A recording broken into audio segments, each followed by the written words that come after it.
सापरा साहब, आप लोगों की सीट शेयरिंग वहां हो ही नहीं पाई है, क्यों मामला इस तरह से लटका रहे हैं? इन्होंने तो अनाउंसमेंट्स भी कर दी, अभी से ही तैयारी भी कर रहे हैं। 40 सीटों की बात है। एक बार नंबर्स हम अपने दर्शकों को भी दिखा देते हैं कि देखिए किस तरह से ये फॉर्मूला एनडीए के सापरा साहब निकल गया है।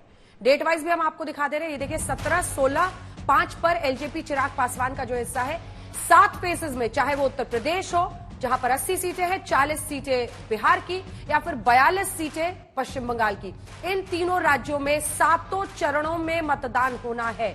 इसीलिए हम आपको एरिया वाइज दिखा रहे हैं कहां कहां पर कब वोटिंग होगी। 19 अप्रैल से जो शुरुआत हो रही है, वहां से लेकर 1 जून आखिरी तारीख तक वोटिंग की, 7वें फेज की वोटिंग तक सभी जगहों पर यहां पर वोटिंग होनी है। ये दिखाते हुए सापरा साहब बताइए, आखिर क्यों आप लोग इतना डिले कर रहे हैं? चुनावी तारीखों का ऐलान हो गया, आपकी सीट शेयरिंग नहीं हो पाई है। अंजना जी, कोई बात नहीं, ये डिले नहीं हो रहा है, ये संवाद हो रहा है, यहां कोई विवाद नहीं है। ये एको आ रहा है, एको निकाल दीजिए जी। तो जहां पर संवाद होता है वहां पर हो सकता है कि 2-3 दिन ज्यादा लग सकते हैं, लेकिन निश्चित रूप से बिहार के अंदर हमारे जो महागठबंधन है, हमारे इसमें कोई विवाद नहीं है, वो चंद दिनों में आ जाएगा। लेकिन भारतीय जनता पार्टी के अंदर आज तो हमने देखा एनडीए के अंदर किस तरह से पशुपति पारस जी ने आज नाराजगी अपनी जताई है, किस तरह से उन्होंने कहा कि मैंने तो वफादारी निभाई है और मेरे से धोखा हुआ है। तो ये क्या इसका इफेक्ट वो चुनाव के अंदर में नहीं होगा? भारतीय जनता पार्टी, अगर आप बिहार में कह रहे हैं कि सीटें इन्होंने ऐलान कर दिया, तो क्या महाराष्ट्र में इनकी सीटें ऐलान हो गई है? वहां पर भी तो कुछ ना कुछ चल ही रहा है ना। तो ये एक दौर चल रहा है जिसके अंदर चर्चा हो रही है, और चर्चा के बाद में निश्चित रूप से 2-4 दिनों में सीटें जाहिर हो जाएंगी कि कौन, आरजेडी कितना लड़ेगी, कांग्रेस कितना लड़ेगी, हमारे और सहयोगी दल कितना लड़ेंगे। उसी तरह से महाराष्ट्र के अंदर भी हम तकरीबन आखिरी चरण पर पहुंच चुके हैं। हो सकता है कि 2 दिन के अंदर महाराष्ट्र का भी ऐलान हो जाए कि शिवसेना कितनी सीटें लड़ेगी, एनसीपी कितनी और कांग्रेस पार्टी कितनी सीटें लड़ेंगी। लेकिन भारतीय जनता पार्टी का जो हमने आज देखा है, जिस तरह से राज ठाकरे आज अमित शाह को मिले हैं, यानी मनसे को भारतीय जनता पार्टी अपने मन से लगा रही है। जिसे वो वोट कटुआ कह रहे थे, जिसे वो कहते दूर दूर भागते थे, उसी को अपने नजदीक ले रहे हैं। यानी ये कितनी बड़ी मजबूरी, लाचारी और कमजोरी नजर आ रही है भारतीय जनता पार्टी की, कि उन्हें इतना डर लग रहा है महाराष्ट्र के अंदर महाविकास आघाड़ी से, कि महाविकास आघाड़ी हमारे आगे जा रही है। तो वो राज ठाकरे को भी ले रहे, जिसका 0.3% सिर्फ लोग, ये जो अभी विधानसभा हुए थे 2019 में, उसके अंदर 0.3% वोट उनको मिला था। उनका 1 एमएलए था, और मुंबई के अंदर मात्र 6 उनके काउंसलर थे, पूना के अंदर 10 काउंसलर थे, नासिक के अंदर 7 काउंसलर थे।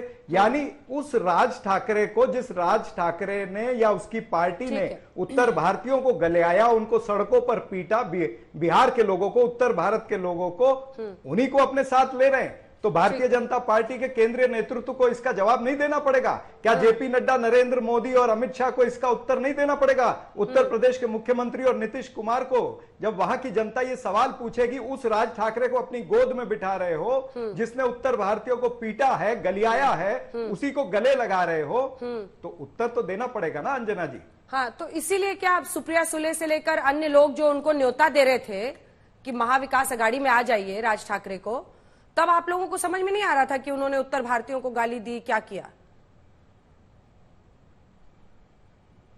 नहीं, सुप्रिया सुले जी ने कब न्योता दिया ये मुझे नहीं पता है। ये आप अभी बता रहे हैं, ये मेरे लिए ये हमारी पहली हेडलाइन है। उद्धव गुट ने इस पर नाराजगी भी जाहिर की है, चरण सिंह सापरा साहब, लेकिन कोई बात नहीं, थोड़ा बिहार पर चर्चा कर लेते हैं, क्योंकि मुझे पता है आप मुंबई में पूरा महाराष्ट्र की पॉलिटिक्स को ज्यादा देखते हैं, लेकिन बिहार पर हमारी चर्चा है। तो दोनों मुद्दों पर आपका जवाब सुधांशु जी। एक तो वो राज ठाकरे पर आपको घेर रहे हैं, ठीक है, बिल्कुल।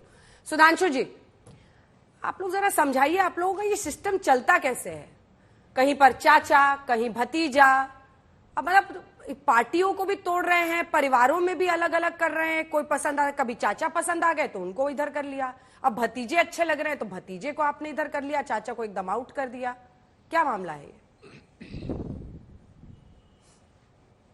देखिए, वो मामला जिसको आप मामला कह रही हैं अंजना जी, आप ही के चैनल के ऊपर गृह मंत्री अमित शाह जी ने बहुत स्पष्ट किया था, हमने किसी को नहीं तोड़ा।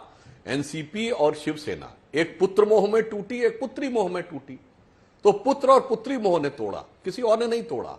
तो वो मामला तो एकदम शीशे की तरह स्पष्ट LJP? है। मगर अभी हम चरण सिंह सापटा जी की बात सुन रहे थे तो मुझे एलजेपी कैसे टूटी? जी एलजेपी ये किस मोह में टूटी? वो भी बिल्कुल साफ बात कहता हूं। देखिए एलजेपी के अंदर एक पारिवारिक विषय था और हर चीज यथार्थ पे होती है कि संगठन का यथार्थ क्या था और जन सामान्य के बीच चुनाव का यथार्थ क्या था। हमने जो भी निर्णय लिया है वो जमीनी फीडबैक और कई राउंड ऑफ सर्वे और हमारी पार्टी का जो फीडबैक था उसके आधार के ऊपर नहीं लिया। तो मुझे लगता है कि सभी को कम से कम उस यथार्थ को समझना चाहिए जो पार्टी के संगठन का यथार्थ। मान लीजिए उस समय पशुपति पारस जी के पक्ष में था तो आज जमीनी यथार्थ कुछ और है, तो दोनों बातों का ध्यान रखना चाहिए। परंतु अभी चरण सिंह सापड़ा जी जो बोल रहे थे, अंजना जी, मुझे लगा भैया जी भावनाओं में बह के कुछ ज्यादा बोल गए। ये आपके आंध्र प्रदेश के मंत्री और मुख्यमंत्री क्या बोले थे बिहार वालों के बारे में, दिमाग से निकल गए? तो आपके हैं, ये किसी उसको नहीं है जिसको आप बुला रहे हैं। पहले तो आपने कहा आपको पता ही नहीं है कि सुप्रिया सुले जी क्या कह रही हैं। चलो कोई बात नहीं, वो हम आपको छूट देते हैं उतना।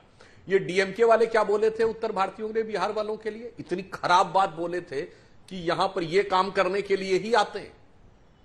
मतलब हम किसी काम को छोटा और बड़ा नहीं कह रहे हैं, मगर ये कहना वो जिस भाव से कहा गया था कि वो आकर यहां टॉयलेट साफ करें, इस ढंग की बात की आप बात करते हैं। और आप तो भाई साहब उस पार्टी के हैं जिसके भैया जी यानी राहुल जी ये बोल गए थे कि जब से वो दक्षिण भारत में वायनाड गए तब से उनको वास्तविक राजनीति समझ में आ रही है, उत्तर भारत में तो सब कुछ सतही होता है।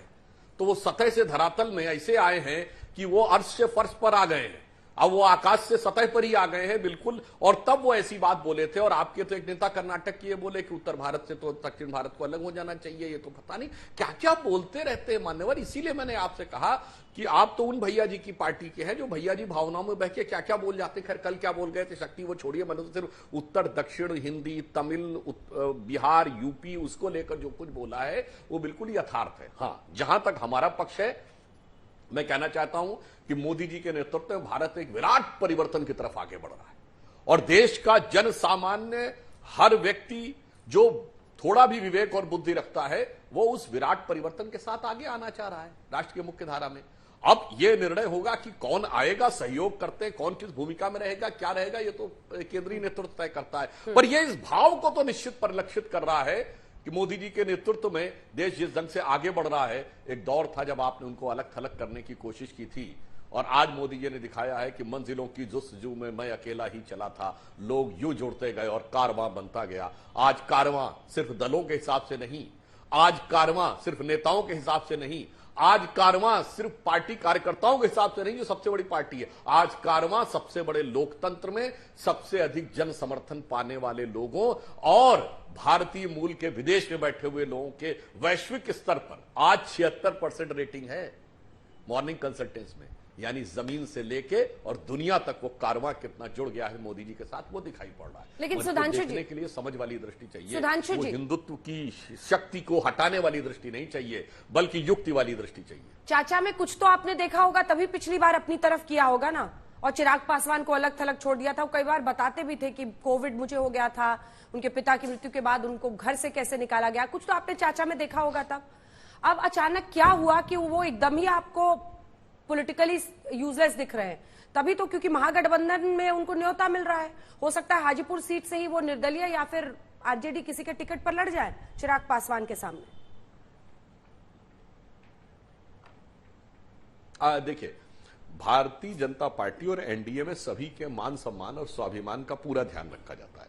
अगर कोई उनके बीच के घर के अंदर का विवाद था तो वो उनका पारिवारिक विवाद था, घर में किसने किसको रखा, किसने किसको निकाला। परंतु अगर ये आप देखें तो चिराग पासवान जी का जो आज का बयान है वो तो जो आपके चैनल पर भी दिखाया जा रहा है उसमें वो साफ कह रहे हैं ना कि मेरे पिताजी के जाने के बाद तो पिताजी की जगह वही थे। तो इस ढंग की बात हो रही है। तो मुझे लगता है कि उसके परिवार के अंदर क्या सौहार्द था, क्या विवाद था, ये नितांत अंदरूनी मामला। राजनीतिक स्तर पर हमें देखते हैं कि तब मान लीजिए सांसद उनके साथ थे तो पार्टी ने उस विषय पे ध्यान दिया। आज हमें जन समर्थन जहां लग रहा है उसके अनुसार तो मुझे लगता है परिवार के सदस्यों को भी राजनीतिक यथार्थ के अनुसार अपनी भूमिका का निर्वाह और अपनी भूमिका के पुनरावलोकन यानी रिविजिटिंग ऑफ देयर रोल के बारे में भी विचार करना चाहिए। चाचा को पसंद करके अरविंद जी जब चिराग जी को पूरी भतीजे को चिराग पासवान को पूरी तरह से, एक बार इसके बाद आ रही हूं सर, जब पूरी तरह रिजेक्ट कर दिया, जैसे अंग्रेजी में कहते हैं ना वो लव एक तरफ एंड रिजेक्शन एक तरफ, लेकिन रिजेक्शन से बड़ा अच्छे तरीके से चिराग पासवान ने डील किया। मतलब उनको कोई फर्क नहीं पड़ता कि एक वक्त पर उनके साथ क्या हुआ था, उन्होंने 5 सीटें कबूल कर ली। अब चाचा अगर सामने खड़े हो गए आरजेडी के टिकट पर तो क्या करेंगे? चाचा को तो देश की जनता भी माफ नहीं करेगी और बिहार की जनता तो खास तौर से माफ नहीं करेगी, न किया है उनको। बिकॉज जिस वक्त में उनको बड़े होने के फर्ज निभाने थे, एक पुत्र का पिता का स्वर्गवास हुआ, उस वक्त इन्होंने ये किया, वो फर्ज नहीं निभाया। तो सवाल राजनीति का नहीं है, सवाल राजनीति का। किसके कहने पे किया चाचा ने? किसके कहने पे, इसका जवाब कौन देगा? आप ये तो इन्वेस्टिगेशन, हमने कहा, हमें पता चला। राजनीतिक सत्ता लोलुपता की कंपल्शन में आके चाचा ने ये काम किया। इनको ये लगा कि हम तो सत्ता परमानेंट हमारे पास रह जाएगी। ऐसा कभी होता है? क्या परिणाम आज दिख रहा है?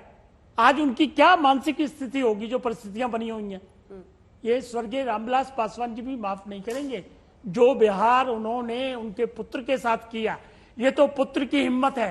ये तो पुत्र को दाद देनी चाहिए कि उसने मेहनत करके एक प्लेटफॉर्म बना के अपनी ताकत का लोहा मनवाया। और सुधांशु जी ने सही कहा कि ग्राउंड रिपोर्ट आती है। और माफ करना, लोकतंत्र में राजनीतिक पार्टियां सत्ता के लिए लड़ती हैं और सत्ता में होता है नंबर गेम, और नंबर गेम होता है ग्राउंड से विनेबिलिटी। ये सारी असेसमेंट की बात होता है, ऐसे तो नहीं होता।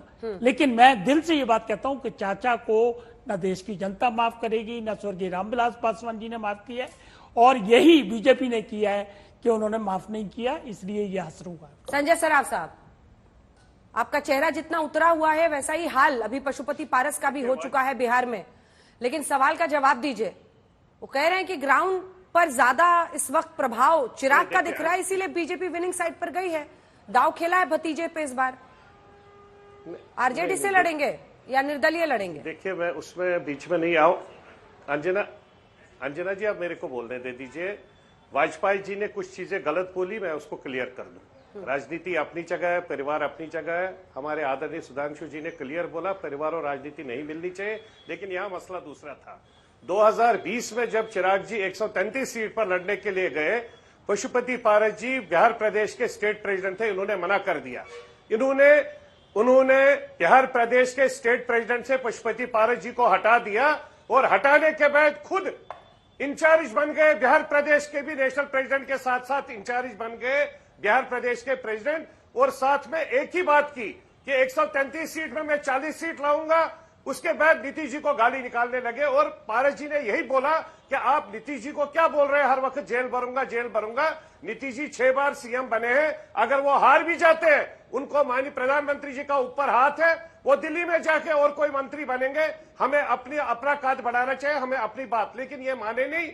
इनके दोस्त यार जो थे, वायरस ग्रुप साथ में था, उस वायरस ग्रुप की वजह से।